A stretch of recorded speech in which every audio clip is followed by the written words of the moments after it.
When I was in grade 7, grade 8, about this time of year, all I thought about was hockey. I played road hockey at recess at school. We played road hockey in front of our house. I spent every dime I had on hockey cards. I went to Moose Jaw Canucks games. I thought about hockey constantly when I was in grade 7 and 8. In fact, I saved all my hockey cards and I still have all my hockey cards. And I was obsessed with a guy named Mike Palmateer, who was the goalie for the Toronto Maple Leafs at the time. My daughter Megan painted me this picture of him for Christmas this past year, and he's hanging in my office. And it reminds me of being a little kid when all I really had to think about was hockey and just having fun. You see, my mom looked after everything else, right? Mom fed us and mom paid the bills and mom clothed us, and I didn't really have to think about anything much other than going to school and playing road hockey and thinking about the Toronto Maple Leafs. And there are some times when I wish I could go back to that time, to being just being a kid where you could just hang out and do whatever. Maybe you feel like that too. This week my to-do list is huge.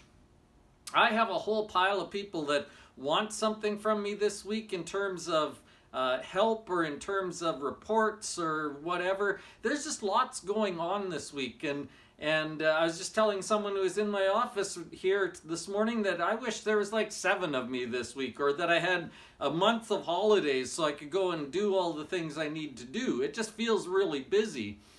And in those times, that's when I start thinking, boy, it'd be nice to be a kid again, where you had no responsibilities, where everything was just looked after and you were taken care of. And then I realized, you know what? I'm still a kid. I'm still being looked after. Even though I'm older, that really hasn't changed. Because you see, I'm still a child of God.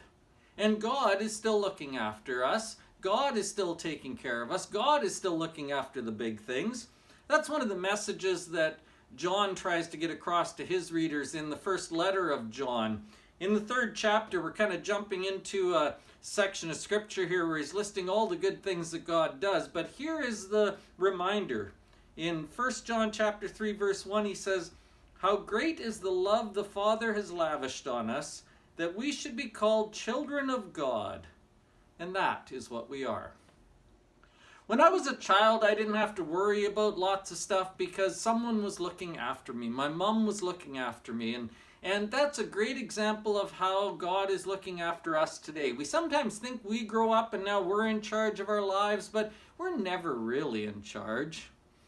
We're always being taken care of. Things are always being looked after. It may feel difficult once in a while, but those difficulties bring us blessings and help us grow up. If you've ever wanted to go back to just being a child and having someone take care of you, know this: you are a child. You're a child of God, and He hasn't stopped looking after you, and He never will.